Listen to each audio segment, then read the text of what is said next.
Solved Unsolved Mysteries. This is the story of Gabby's bones. In 1986, a man only known to his friends as Gabby left a Foot Locker and some of his other possessions with his friend Newell Sessions. Newell didn't think much of it because he had a big shed out behind his house and he had the space to store the stuff. Finally, though, in 1992, after everything sat there for 6 years, Newell decided he was going to snoop around. He opened up the trunk and there he found a human skull. His first thought was that this was probably some super old body and he should just bury it to put the bones at rest. But his wife was like, wait. We haven't heard from Gabby in a while and that's a human skull. So they called the police instead. But before he called the police, he called Gabby, who was living in Mississippi, and said, hey, did you know there were bones inside of here? Gabby was pretty shocked and he said, no, I bought this from a garage sale in 1970 and I didn't have the tools to open it, so I just kind of left it alone.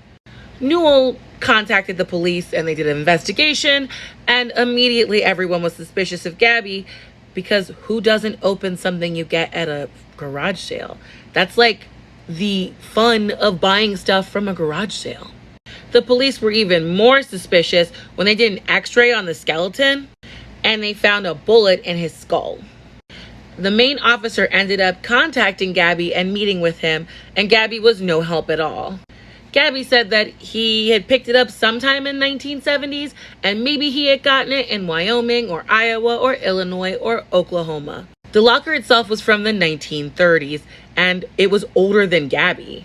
The police thought that Gabby was just hiding who was the real killer, but they couldn't really push him for more information.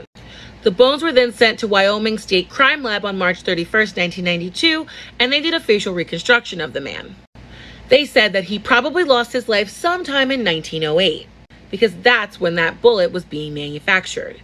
And they thought that the old trunk had probably been used by somebody who had either been in World War I or World War II.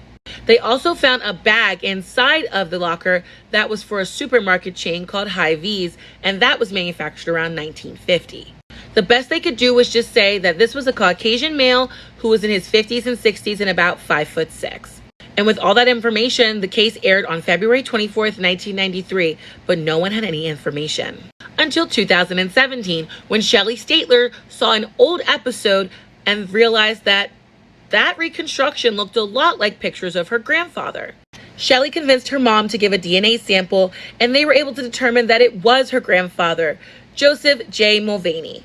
And Mulvaney had been killed by his brother, John David Morris. By the time they figured this out, though, Morris had already ended himself in Mississippi. But in 2019, the family was able to give him a proper military funeral.